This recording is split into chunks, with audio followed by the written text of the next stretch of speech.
जय श्री राम।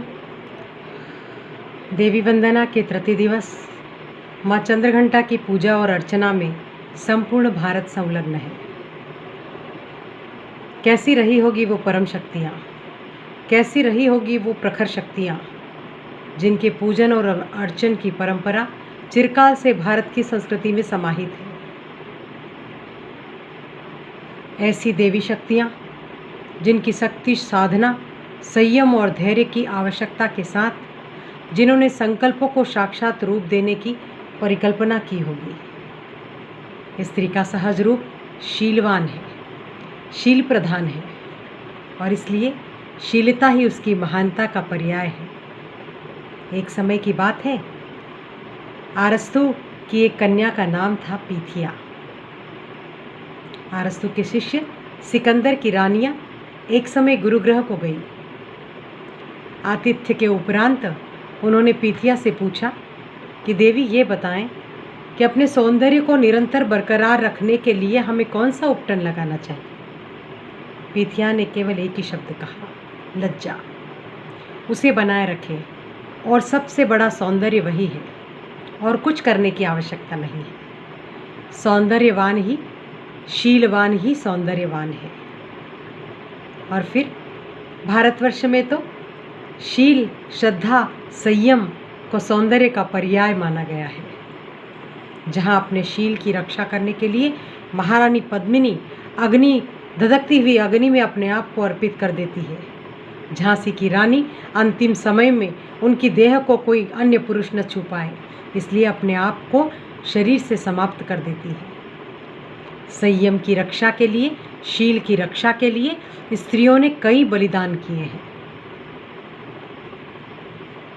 ऐसे समय में जब व्यावसायिक क्षेत्र में स्त्री को वस्तु समझकर उपयोग किया जाने लगे और विज्ञापन के माध्यम से अर्धनग्न वस्त्रों में स्त्रियां अपने शरीर को उघाड़ते हुए विज्ञापन की वस्तुएं बने, तब भारत की उन नवयौवनाओं को अपने अंतस में झांकने की आवश्यकता है। शीलवान वही, सौंदर्यवान वही जो शीलवान है, जिसका चरित्र गंगा जल सा स्वच्छ, निर्मल, पावन, विमल, जिसके उर में सद्भावों की धारा बहती कल कल छल छल। ऐसी भारत की स्त्रियों के स्वरूप को देख करके हम किन किन वस्तुओं में, किन किन स्थानों पर, किन किन लोगों के द्वारा कैसे कैसे समय में विज्ञापन की वस्तुएं बन रही हैं, क्या हम हमारे संपूर्ण अस्तित्व को सम्मानपूर्वक, गरिमापूर्वक, धैर्यपूर्वक, गौरवपूर्वक निर्वहन कर रही हैं?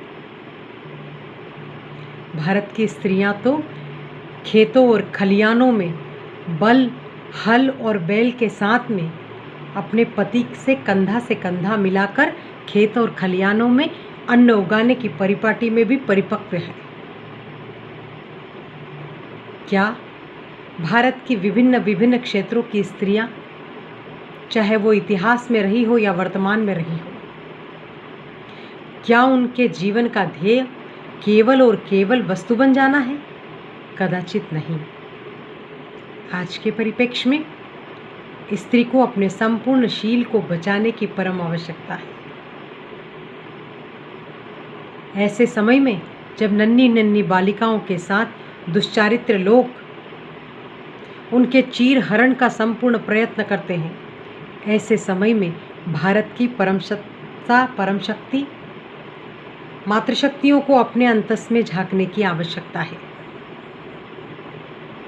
शील के बिना सौंदर्य नहीं हो सकता, लज्जा के बिना सौंदर्य अधूरा है।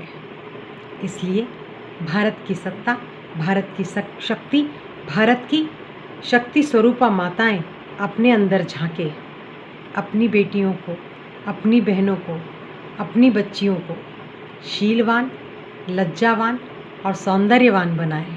किंतु वह सौंदर्य अधूरा है जहाँ शीलता नहीं है, शीलवान नहीं है। आज जब शक्ति पूजा के 9 दिनों में हम छोटी छोटी कन्याओं का पूजन और अर्चन करें, ऐसे समय में विशेष तौर पर संपूर्ण भारत की स्त्रियां, चाहे वो किसी भी प्रांत में निवास करती हो, कुदृष्टि रखने वाले कुचरित्र लोगों से अपनी नन्ही नन्ही बेटियों को बचाने के लिए एक बार इस प्रश्न के उत्तर को भी पाने की कोशिश करना पड़ेगी कि क्या शीलवान ही सौंदर्यवान है। इन्हीं शब्दों के साथ अपनी वाणी को विराम देती हूँ। जय श्री राम, वंदे मातरम।